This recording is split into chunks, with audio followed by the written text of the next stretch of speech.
عندي. Oh, طيب, session today will be about using Facebook groups to support teaching English online. So can you all hear me clearly? Is my voice clear? yes, go ahead. Okay.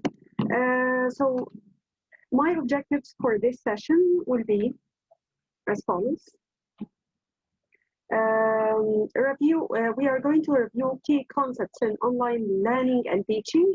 And second, we are going to learn about some possible uses of Facebook groups in teaching English online.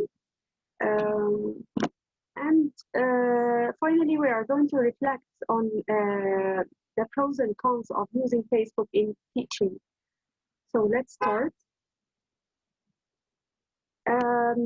From the two photos here, we have two main teaching scenarios. So can you just, they are very clear, I know, but can we just brainstorm these two main scenarios for teaching and learning, of course?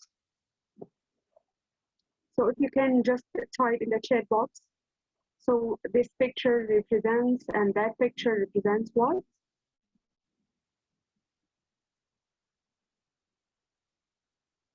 So Ms. Amani, should we record or just, hello?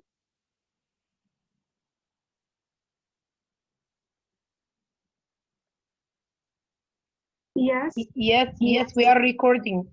Okay, thank you very much. Yes, exactly. Face-to-face learning, Ms. Sabrine, thank you very much. And remote learning, yes. On-site learning, yes, Ms. Amani, online and okay, it's not really a group and individual. It's about online and face-to-face. So the first one on the left represents face-to-face teaching and learning, and the second one on the right represents online or remote or distance teaching and learning. Okay. So face-to-face and online. So let's also explore the different possibilities within each scenario. So in face-to-face, it can be institutional. In face-to-face teaching, you can be a teacher working for a public or a private school, working for an educational institution. That is what is meant by institutional.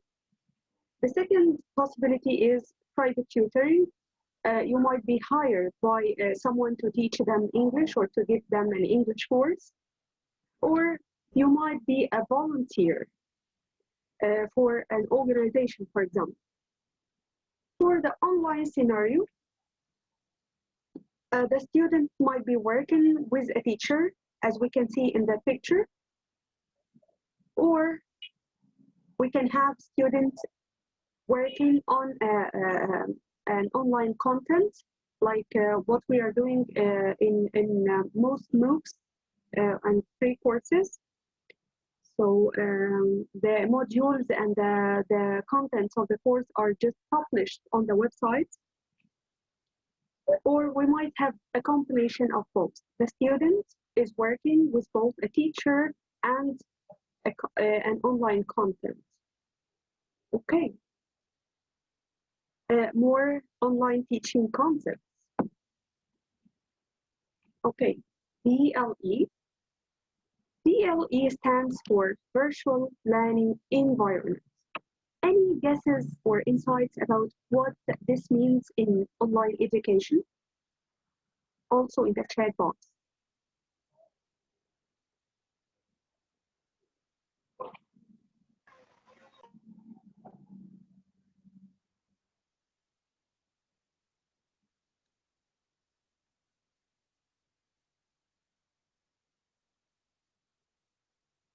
Oh, sorry. So, anyone writing? Okay. So, virtual learning environment is a website that offers some features for running an online course. Okay, the second concept is PLN. or personal learning network? Also, any guesses about what this means?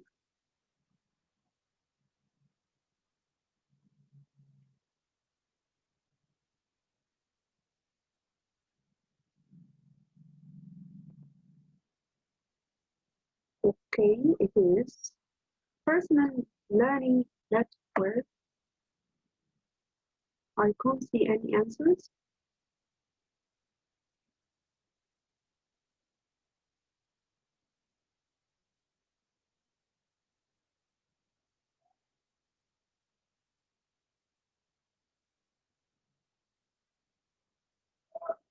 Okay, a personal learning network is an online group for communication between teachers, a teacher, and the learners. So can you just think of any examples of PLE or virtual learning environments and PLN, personal learning networks? Any examples you can think of?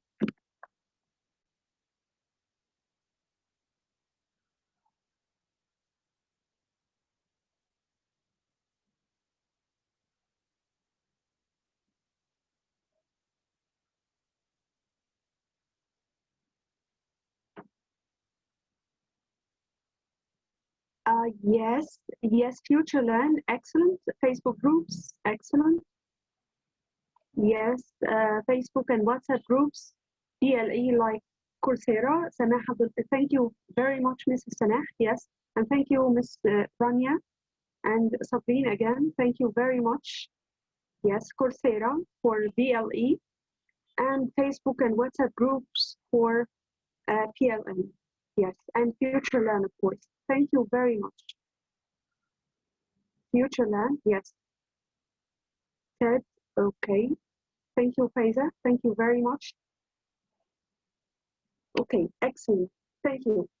So then this one. Yes. So Canvas, Moodle, Edmodo, FutureLearn, as you said, Coursera are examples of virtual learning environments. While Facebook groups, WhatsApp groups, and Telegram are examples of personal learning networks. Um,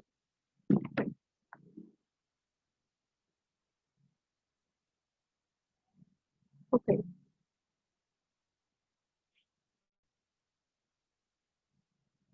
Since the decision, like in mid March, last March, we were told that we are going to stay home because of COVID-19, and it's no longer like face-to-face classes will no longer be running, and we have to run online classes. So the decision to shift to online teaching and learning was made like a bit quickly and suddenly. So everyone was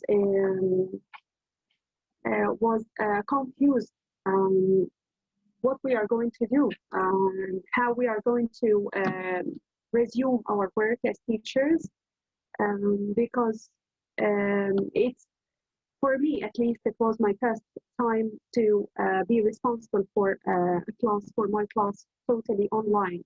Like it didn't happen before that. So I had to find a way just to manage this, along with the course book that the students had. I had to find a platform, especially that there is no learning or teaching platform um, at that time in my institution. So I used like Facebook groups to manage this. So I created a classroom for my class, a Facebook group for my class. That is how it looks on Facebook. Of course, that is the old Facebook layout, which was more comfortable for me, and I think for everybody else. Okay, and I found like many potentials and possibilities that I can benefit from in teaching English online. So let's take a tour into how I took advantage from these features and potentials to foster the learning experience of my students. So first of all, I used it to socialize while we were preparing for the launch of online courses. I used just to go live, use the live video feature just to check that the students are doing very well in their college studies. And of course, that was the conversations were informal, so they could respond in Arabic. So because that was in English. So that was a live video. That is a snapshot from the conversation with my students. The purpose of this socializing activity is to just maintain connection with the students because we were halfway through the semester. So I didn't want the rapport to be cut off. So I wanted to maintain the relationship with the students just to be easy for things would be easier for me when I resume online teaching. So that is the first thing I use Facebook groups for. Number two, I use them to raise awareness of language learning strategies.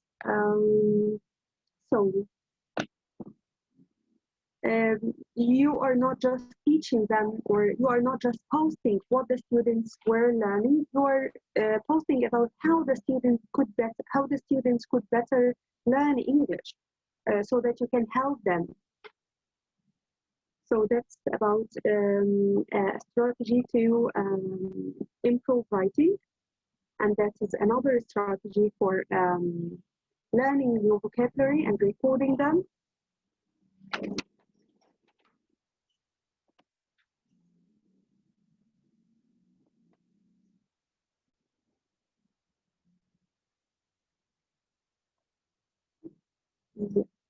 Thank you, Sana. Okay. Number three. Although we are teaching and learning online, you still need a notebook and a pen. Why? Because I'm using the Facebook group along with the Zoom class. So I might post the activity or the exercise, a snapshot from the course book on the group, and you have to write down the answer on a notebook and post the picture in the comments. So like this one.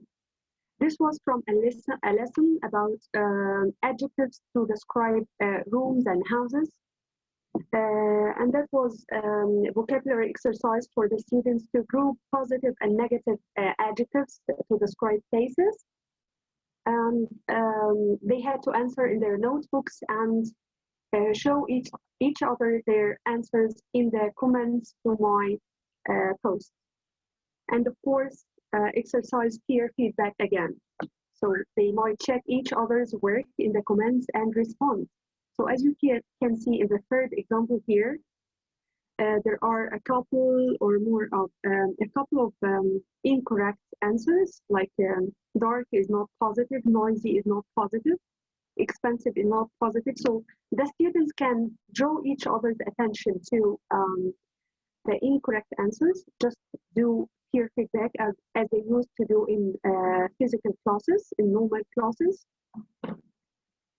And there is a human perspective in this approach, which is the students can still see each other's handwriting, so they can like keep connected.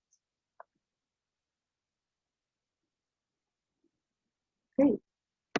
And that is another exercise I posted from the book. That is from, if you know, face-to-face book, that is the format of the book. So they had to rearrange the words to make a sentence using frequency adverbs. And they just have to go to the Facebook group quickly to answer in the comments and check each other's answers. Like they can reply to each other and correct each other.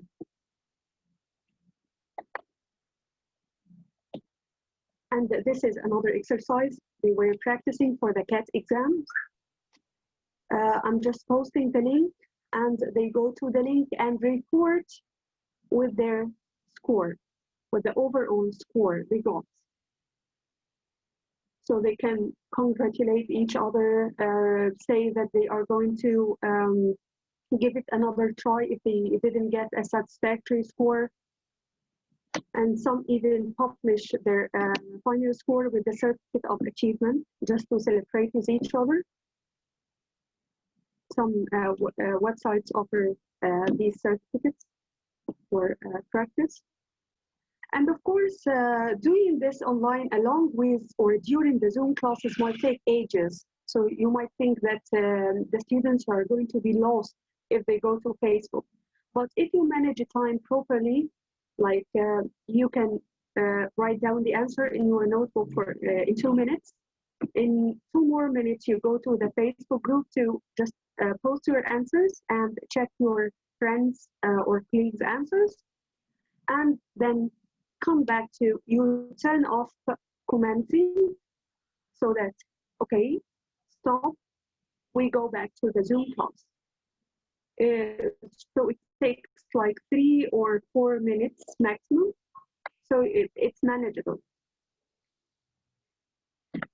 Another purpose I used Facebook groups for was just to use it as an alternative platform in emergencies.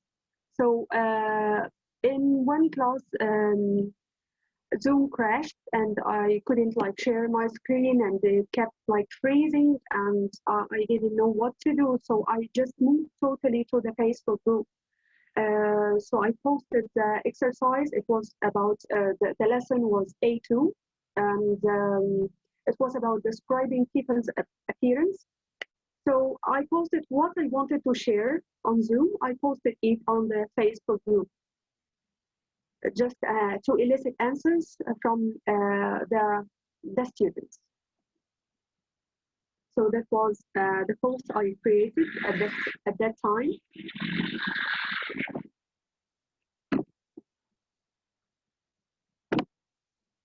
Right. And these are samples of the students' answers.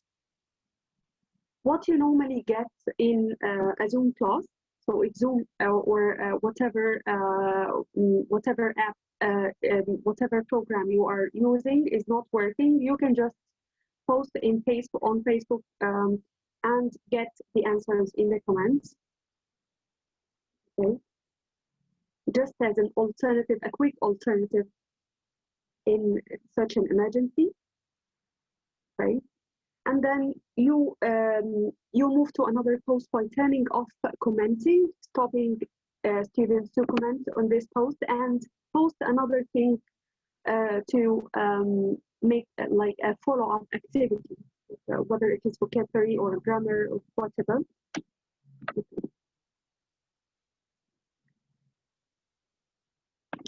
Another very useful feature of the Facebook group is post topics. And I have to say that could be easily found in the old Facebook format. But in the new Facebook, I'm not sure how can it be found. How it can be found. So let's see how they used to look like. They were just like this, next to the post space. So if you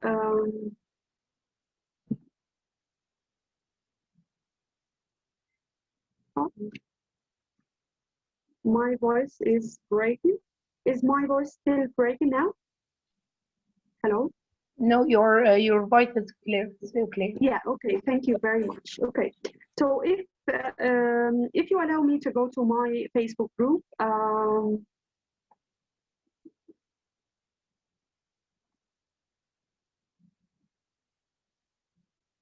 and here, yes, these are. So can you see it? So these are the post topics I mean. Yeah. Oh, okay. So these are the post topics. They are like hashtags, if we can say, normal Facebook hashtags, but they are chapters that you can create for whatever category you would like to have, either by session numbers or by skills, for example. So if we go to summer 2, that is summer semester session number 2, for example, we can find everything that happened during this lesson, or everything that was covered during this lesson. So it serves like a folder that you can keep your lessons in. So something for the students to be able to go back to the lessons and review them if they want to study before an exam, or just know what they had during the classes. So everything here is belongs to summer semester session number 2. Yeah, everything that the students have done, and you can still post something under that in this session. So if you post here, that means that you are posting something that is or that belongs to session number 2 during in the summer semester. Right. Back to the Facebook. Right. These and that's all about post topics, and that was very easily created in the old Facebook layout. I hope that is still that feature is still there in the new Facebook. Okay. Another very useful feature of Facebook groups is learning units. And exactly like post topics, the learning units help you to file or sort your sessions or your lessons in whatever way you like, according to session numbers or according to skills, for example. So since I organized post topics according to session numbers, session number 1, session 2, session 3, I reserved learning units to organize the different skills the students are learning. So this is where you can find learning units, and you can create a unit here. And this is an excerpt or a snapshot from the different units I created. If we go again to the Facebook group, we can find units here. So we have here a unit about grammar, a unit about speaking, a unit about listening, and another unit about vocabulary. And each unit has a group of or some posts. Okay. It's like a normal post that you can find, and the students can comment here. Okay.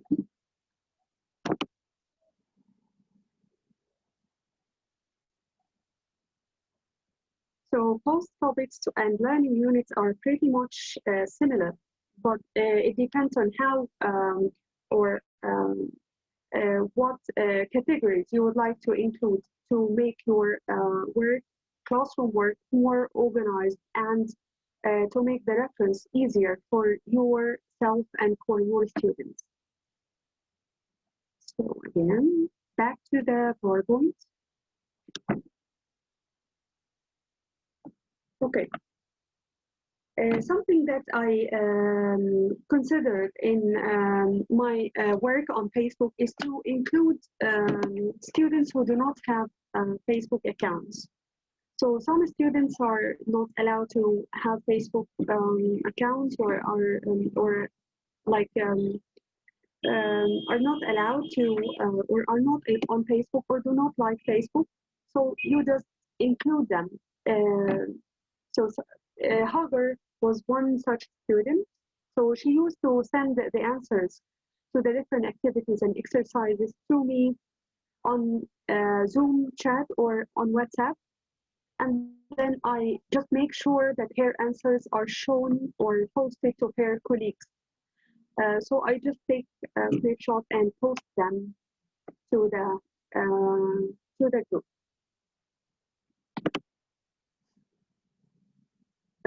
This helps her to get feedback from her students, from her colleagues, although she was not on Facebook. Okay. Okay. And that's all about inclusion. In online classes, Zoom classes, things tend to go away after class. So we are working together during Zoom, and you can record the session, of course, but uploading like a video of 1 hour or more than 1 hour, is not that practical, especially with the internet connection, like breaking every now and then. So it might be it was easier for me to record very small snapshots or clips from the students' work, record the students while they were answering some questions or responding to an activity or speaking in breakout rooms or doing whatever or doing anything, and just posting this sample, this very small sample, on the Facebook group. So this helped the students remember what they were doing during the class, and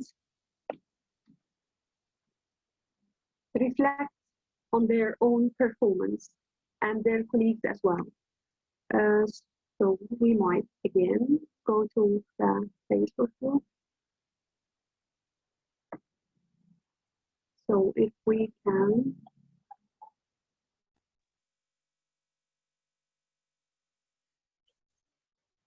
The USA is encouraging the wearing of face masks. It said the face masks could slow down the spread of COVID-19. It wants Americans to make face masks and use scarves.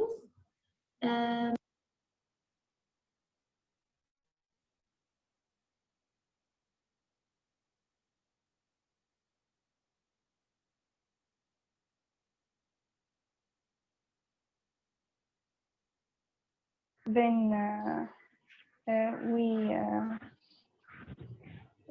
No, we forget a sauce tomato. yeah, tomato juice. Very important. I use this. Sauce tomato, yes. Yeah. نعمل نوع. We will do but. Okay, we will mix the flour and the yeast in some water. Yes. Then leave it some time for 10 minutes, I think. Okay. Okay, so again, this is not just for fun. Of course, it is funny to listen to yourself after class, but it's also for feedback and reflection. So I shouldn't tell the students that they should develop their reading skills or they should develop improve their pronunciation, and that's it. I can show them a sample of their reading, and they will clearly discover or find out the things they need to improve or ask me for help at least. Okay, back to the PowerPoint. Okay. A very useful strategy in online teaching and learning is personalization to help the students feel that they can freely write or speak about themselves. Okay. So I'm sure most of us have used a Padlet. This is a snapshot from our Padlet, from a Padlet I created. So it's one way to make your class a little bit personalized is to allow the students to write about themselves and make sure that this is shown for everybody.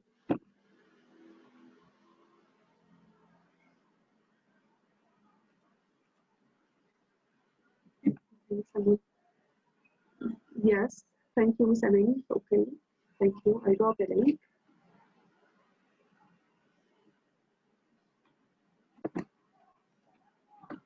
This is another example at the beginning of the course, self-introductions or personal introductions using Padlet. Padlet is a great way to make your classes personalized.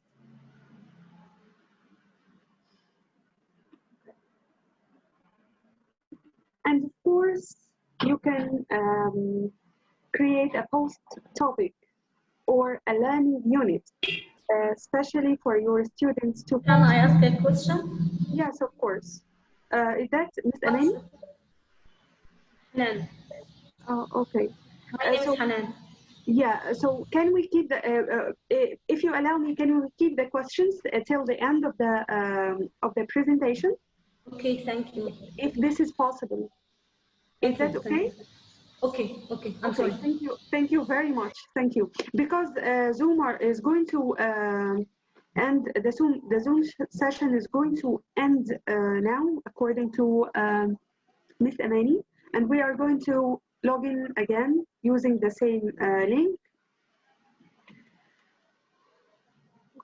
So this is another way to keep your class personalized, is to allow them to post their own work. So this is a learning unit I created for my students to post their presentations, their contributions, their own lessons if they want to, post for myself and for their colleagues. So at the end of the day, it's their group, their learning experience. Okay. So how many minutes do we have in this session, Ms. Amini? I mean, before Zoom ends. Okay, about 2 minutes. 2 minutes. So if we can just log out and sign in again. Because, okay. Yeah, Okay. Yeah. Okay. Thank you. Thank you very much. If we See can you. stop this, then see you. See you.